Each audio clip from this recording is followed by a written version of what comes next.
मैं इस समय थानला के आउटर पर थानला बदनावर के स्टेट हाईवे पे हूँ और इस तरफ आप ये कैमरा देखिए कि ये जो सड़क है वो यहाँ से गुजर रही है। आपको लग रहा होगा कि ठंड के कारण फॉग है, स्मॉग है, लेकिन हकीकत ये नहीं है। देखिए, लाइट जला के यहाँ पर आना पड़ रहा है वाहनों को।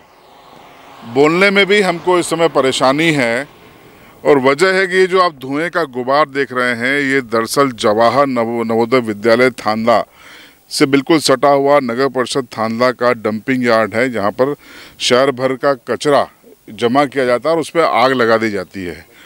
ये आग आज सुबह लगाई गई और उसका परिणाम आप देखिए कि पूरा ये स्टेट हाईवे स्मॉग में कन्वर्ट हो गया और किस तरीके से हालात बदले हैं, तेज़ी से प्रभावित हुए हैं। ये ड्रोन शॉट आप देखिए, इस ड्रोन के जरिए आपको समझ में आएगा कि क्या हाल है यहाँ पर। और दिलचस्प बात ये है कि ये जो जवाहर नवोदय विद्यालय परिसर आप देख रहे हैं, ये गेट है और ये मुख्य गेट है। यहाँ इसका सीधा असर आता है। यहाँ पर रहवासी विद्यालय है। ये करीब 386 बच्चे यहाँ पर पढ़ते हैं। करीबन 42 लोगों का स्टाफ है। उनकी फैमिली को अगर जोड़ दिया जाए तो करीब करीब यहाँ पर 500 के आसपास या 500 से अधिक लोग यहाँ पर रहते हैं। हमको यहाँ पर 10 मिनट खड़े होने में असुविधा हो गई। सोचिए, ये 24 घंटे यहीं पे होते हैं तो इनके क्या हाल होंगे। आपको एक तस्वीर दिखाते हैं कि कैसे मक्खियाँ इस कचरे के कारण इस पूरे कैंपस का जो रसोई खाना है, जहाँ पर बैठ के जहाँ खाना भी बनता है और जिस हॉल में बैठ के बच्चे खाना खाते हैं, ये तस्वीर देखिए कि इस पूरे कचरे के कारण कैसे मक्खियाँ भिन-भिना रही हैं। चारों तरफ मक्खियाँ हैं और परेशानी इस कदर है कि तमाम पत्राचार ये लोग करके थक गए हैं, लेकिन प्रशासन नगर परिषद पर, नगर परिषद प्रशासन पे चीज़ें ढोल देता है। तो हम बात यहाँ पर करेंगे। नवोदय विद्यालय के संतोष चौरसिया जी हमारे साथ में हैं। आज ये बड़ा स्मॉग ये एक तरह से सामने आ गया, क्या दिक्कत हो रही है? सर, दिक्कत तो मैं मतलब अपने बातों से बयान नहीं कर सकता हूँ। स्थिति इतनी ख़राब है सर कि हम लोग रोज़ प्रार्थना करते हैं कि ईश्वर हमारा टेन्योर कंप्लीट हो और यहाँ से भाग जाए। और मैं आपको बताना चाहूँगा, इस भयावह कंडीशन गंदगी के कारण से यहाँ में पूर्व में भी एक शिक्षक को कैंसर जैसी भयंकर बीमारी भी हो चुकी है। और हम लोग तो मतलब हम लोग सुबह से शाम कैसे बिताते हैं हम बता नहीं सकते हैं सर। पढ़ाई और प्रार्थना, इसी में आपका दिन बीतता है?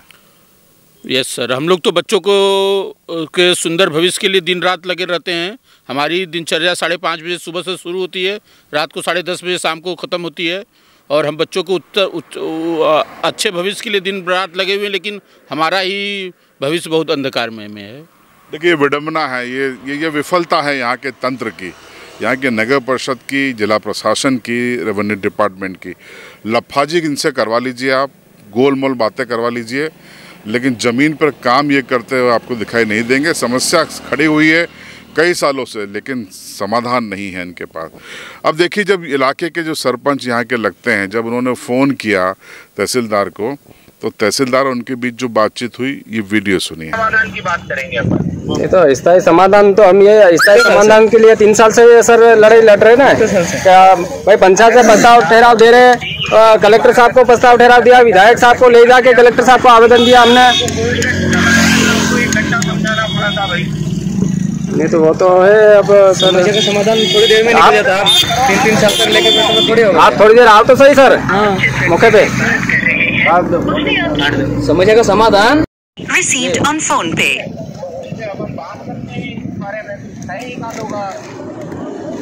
ये तो मेरा ये कहना सर, आप थोड़ी देर मौके पे आके देखो सही सर। आप लोगों को मालूम है ना, मेरे को आने में कोई दिक्कत नहीं है, लेकिन अभी आ रहे हैं मंत्री जी, आ रहे हैं फग्गन सिंह पुलिस पे ही, तो उनके उसमें लगाऊंगा। फायर को बुझाने दो और पूरा का पूरा आप डेलीगेशन के साथ में आ जाओ, तो ये 3-4 बजे में आपकी एसडीएम साहब से मुलाकात करवा देता हूँ। नहीं, वो बराबर है। मेरा तो ये कहना है कि सर, हमने कितनी बार मांग करी थी, पंचायत से प्रस्ताव ठहराव दिए और कलेक्टर साहब को प्रस्ताव ठहराव दिए, और नगर परिषद वालों को नहीं तो हमने हमारे तो पूरे गांव वालों का ये कहना है, यहाँ पे कूड़ा कचरा डालने नहीं देंगे। और ये जगह सर क्या है कि ये जगह ज़मीन आबादी घोषित करो जी। आज भी डाला सुबह में, फिर हमने आगे ने ये गांव वाले सब आगे ने इन्होंने फिर सब गांव वालों ने मिलकर फिर वो उनको बंद करवाए। आप इन लोगों से बात करो तो वहाँ से ये फायर को आप बुझाने दें, और दूसरे नंबर पे आप लोग यहाँ पे आओ तो यहाँ पे आपसे चर्चा करवा देता हूँ आप। नहीं वो तो बराबर है सर, लेकिन हम बहुत परेशान हैं। 2-3 साल से मांग कर रहे हैं हम, ये कूटा कचरा कूटा कचरा कर रहे हो तो मांग के आधार पे तो काम चल रहा है। पहले मतलब कि ट्रेंचिंग ग्राउंड के लिए जगह आवंटित हुई थी कि नवोदय के लिए आवंटित हुई थी? ये नवोदय वालों ने जगह वहाँ पे चूज क्यों करी जब उनको मालूम था कि वहाँ पहले से ट्रेंचिंग ग्राउंड है? तो नहीं वो तो बराबर है, लेकिन सर क्या इन लोगों ने करी है, आप लोगों ने ठहराव प्रस्ताव दिया है उस जगह का? नहीं, नवोदय विद्यालय बनी तो बहुत अच्छा है सर, बच्चों का भविष्य सुधारने की काम है ये, लेकिन ये ठहराव प्रस्ताव सही से देना था कि यहाँ पे ट्रेंचिंग ग्राउंड है तो यहाँ की जमीन हमको नहीं चाहिए। नहीं तो आप तो ये यहाँ पे सर ये कैंसिल करवा दो, इनको नगर पंचायत वालों को बिल्कुल बंद करवा दो यहाँ पे कूटा कचरा। हो गई है वो नगर परिषद को वो जमीन अलाटमेंट हटा दिया गया है और उनको वहाँ सलौड़ा में जगह आवंटित करवा दी है और उनको बोल दिया नगर पंचायत वालों को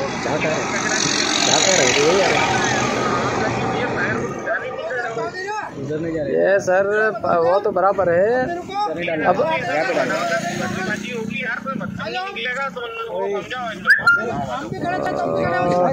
ये है क्या, पहले बात करो उनसे गाँव वालों से और ये बात उनको कल में। तो सरपंच साहब और तहसीलदार साहब के बीच हो रही बातचीत को आपने सुना। और इस पूरे मसले पर ये जो मछली माता ये पंचायत लगती है जो कि थांदला शहर से 3-4 किलोमीटर की दूरी पे है, उसके सरपंच और ग्रामीण भी इससे प्रताड़ित हैं, प्रभावित हैं। उनका क्या पक्ष है वो भी सुनिए। सर हमारा निवेदन ये है कि हम लगभग 3 साल से सभी ग्रामीण लोग, ग्राम पंचायत के मछली माता के सभी ग्रामीण लोग विरोध प्रदर्शन हमने करा है। ये नगर पंचायत के द्वारा यहाँ पे कूटा कचरा डाल रहे हैं, इसलिए हमने विरोध प्रदर्शन किया है।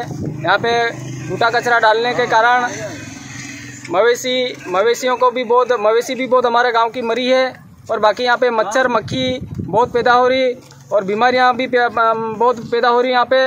और इसके बाद में जो नवोदय स्कूल पास में है, नवोदय स्कूल के बच्चों को भी बहुत बड़ी समस्या आ रही।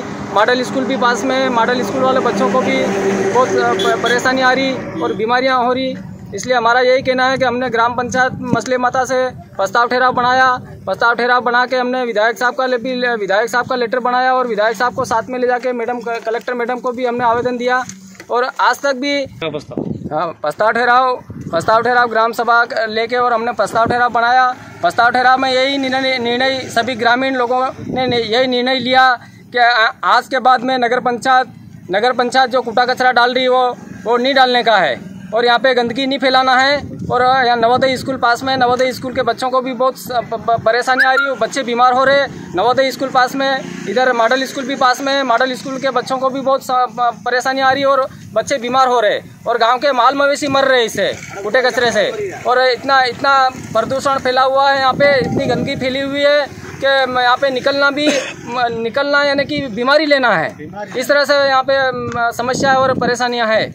तो हमने कलेक्टर साहब से भी मांग करी कि कलेक्टर साहब, विधायक साहब को हम साथ में ले गए थे, विधायक साहब साथ में, और हमने आवेदन दिया। विधायक साहब ने लेटर उनका बना के दिया और पंचायत का प्रस्ताव ठहराव कलेक्टर मैडम को दिया और इनको बोला कि यहाँ पे कूटा कचरा डालना बंद करवा दो, जिससे क्या कि गांव वाले सुरक्षित रह सके और स्वस्थ रह सके और बच्चों का भविष्य बिगड़ रहा, बच्चों का भविष्य भी सुधरेगा ये कूटा कचरा बंद होने के कारण। और ये ज़मीन पंचायत को हमने प्रस्ताव ठहराव में ये भी लिखा कि ये जगह अपने ये इस जगह को आबादी घोषित की जाए। आबादी घोषित हो जाए तो हमारे गांव के गरीब लोग कम से कम यहाँ पे कहीं मकान बना के रह सके, ये हमारी मांग है। गाँव में कचरा डाल रहे हैं, उसके ऊपर एक पूरे ग्राम सभा एक साथ बैठी आई है, एक साथ हुए भेगे। तो इसका कहने का मतलब ये है कि सर हमारे यहाँ गांव में जो कूड़ा कचरा ये डाल रहे हैं, बाजार से लाके हमारे गांव में डाल रहे हैं, क्योंकि हमारे गांव में भी तो लोग रहते हैं, हमारा गांव बचा हुआ है। यहाँ जितने भी ग्रामीण बच्चे हुए उनको मतलब ज़्यादा रहने वालों को ज़्यादा बीमार हो रहे हैं। उसके कारण हम अभी बीमार होते तो जाते हैं तो डॉक्टर बताते हैं कि आपके मतलब अवशिष्ट पदार्थ तो ज़्यादा वायु प्रदूषण होने के कारण आपको बीमारी लग रही है। ऐसे हमारे डॉक्टर भी हमने यही बताया। इसलिए हम कहना चाहते हैं कि यहाँ कूड़ा जो डाल रहे हैं वो कभी नगर पालिका वालों को कहना चाहते हैं कि यहाँ डालें नहीं, क्योंकि हम इसके लिए पहले भी शासन प्रशासन को अवगत करा चुके हैं। उसको हमने कितनी बार 3 साल हो गए उनको लेटर पैड देते। हाँ, तो उसके बाद आज हम पूरे ग्राम सभा के सब लोग मुस्लिम माता के सब एक साथ बैठे हुए एक साथ खड़े हैं, क्योंकि यहाँ से आज भी हम आज से नगर पालिका कचरा यहाँ डालने नहीं देंगे। अगर फिर भी अगर शासन प्रशासन हमारी ये सुनवाई नहीं करता है और ग्राम सभा द्वारा जो निर्णय लिया गया है उसके विरुद्ध अगर नहीं बात मानता है तो हम जो भी कचरा डालने आएंगे उसके विरुद्ध लड़ने के लिए भी तैयार है, चाहे हमें कुछ भी करना पड़े। थानला जवाहर नवोदय विद्यालय जो विद्यालय है जवाहर नवोदय विद्यालय थानला का, उसमें मैं पीटीसी मेंबर हूँ। और यहाँ जो है मछली माता के यहाँ पास टेंचिंग ग्राउंड कचरे का बना हुआ है, उसमें काफ़ी समय से हम कलेक्टर साहब को भी अवगत कराया, नगर पालिका अध्यक्ष को भी अवगत कराया। अब यहाँ लगभग 500 के लगभग बच्चे विद्या अध्ययनरत है और यहाँ अध्ययन करते हैं। अब यहाँ आप देखिए तो इतना धुआं उठता है, तो चाहे पूरे नगर पालिका का कचरा यहीं फेंका जाता है और पशु जो है वो मर जाते हैं, उनको भी यहाँ डाला जाता है। यहाँ गंदगी इतनी फैली हुई है, जब भी हम शिकायत करते हैं तो जेसीबी लेके आते हैं, कचरे को उलट पुलट कर देते हैं। आप देखो तो उसमें से कीड़े निकलते हैं और इतनी दुर्गंध आती है और बार बार उसको उलट पुलट करके जलाया जाता है। और यहाँ के बच्चे और स्टाफ हमेशा बीमार रहता है। अब जब मोदी जी कह रहे हैं कि स्वच्छ भारत की जब बात करते हैं तो आप यहाँ की स्वच्छता देखिए, यहाँ धुआं देखिए, आज ही देखिए आप, मतलब कैसा माहौल बना हुआ है। इतनी मक्खियाँ है कि बच्चे खाना खाते हैं तो हाथ हिला हिला कर खाना खाते हैं, उसमें भोजन में मक्खियाँ गिर जाती है। और इसके लिए हम विगत 2-3 सालों से काफ़ी प्रयास कर रहे हैं। सीएम साहब एक बार पेटला बताए थे, उनको भी हमने आवेदन दिया, पर अभी तक कोई कार्रवाई नहीं हुई। और हम पूरे पीटीसी मेंबर और स्कूल स्टाफ के साथ लगे हुए, पर आज तक कोई कार्रवाई नहीं हो रही है और बच्चों के भविष्य के साथ खिलवाड़ हो रहा है। अब बच्चे अक्सर मान लो 5-4 बच्चे आप अवलोकन कर लिए विद्यालय में जाकर, 5-4 बीमार बच्चे हमेशा रहते हैं। जब पीएम श्री की उपाधि मध्य प्रदेश में 2 विद्यालय को मिली है, जवाहर नवोदय विद्यालय को, जो 52 विद्यालय है मध्य प्रदेश में, तो फिर आप देखिए सही विद्यालय की स्थिति क्या है और इसका कौन सुनवाई करेगा। अभी तक कोई सुनवाई नहीं हो पा रही है। ये हमारा जनपद क्षेत्र है, यहाँ पर नवोदय विद्यालय भी है, उसके बाद में मॉडल अपने ये ITI कॉलेज भी है। तो यहाँ पर जो ये कचरा जो डाल रहे हैं उस पर बहुत बच्चों के प्रति प्रतिकूल प्रभाव पड़ रहा है और बच्चों के जीवन के ऊपर भी ये कचरा बहुत एक अलग भूमिका निभाएगा। इसलिए यहाँ से कचरा हट गया तो अच्छा है कि हमारे ग्रामीण जनता को इस बारे में पता नहीं है कि इन्होंने नगर परिषद ने कैसे पहले व्यवस्था करके यहाँ पर डाल दिया था। तो सर ये गलत है और हमारे एरिया में कचरा नहीं होना चाहिए। हमारा ये कहना है कि इस क्षेत्र से जो कचरा डाला है वहाँ से इसको उठा लिया जाए, ताकि जो भी आने जाने में बच्चों को जो किसी को जो दुविधा है वो भी नहीं दे रहे।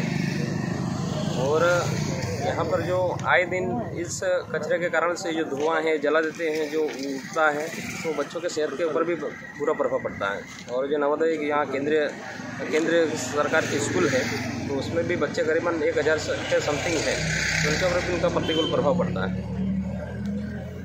तो आपने सुना कि अब ग्रामीण भी इस बात पर अड़ गए हैं कि वो न तो कचरा डालने देंगे और जिस तरीके से जलाकर एक्सपोज हुई है नगर परिषद, तो न ही इसको वो बुझाने देंगे जब तक कि यहाँ पर जिम्मेदार आकर खुद इस धुएं और परेशानी को महसूस न करें। फिलहाल सरकारें और सिस्टम ये क्यों भूल जाती है कि 386 बच्चे जो नवोदय में पढ़ रहे हैं वो क्रीम बच्चे हैं। अपने क्षेत्र में उन्होंने परीक्षा उत्तीर्ण करके वो यहाँ पहुँचे हैं अलग अलग इलाकों से। देश का भविष्य हैं, देश के भविष्य के अच्छे नागरिक हैं और एक अच्छे नागरिक अगर ऐसे माहौल में पढ़ेंगे रहेंगे तो फिर देश का भविष्य कैसे बनेगा, ये देश के PM से लेकर CM और DM से लेकर SDM कब सोचेंगे, ये बड़ा सवाल है।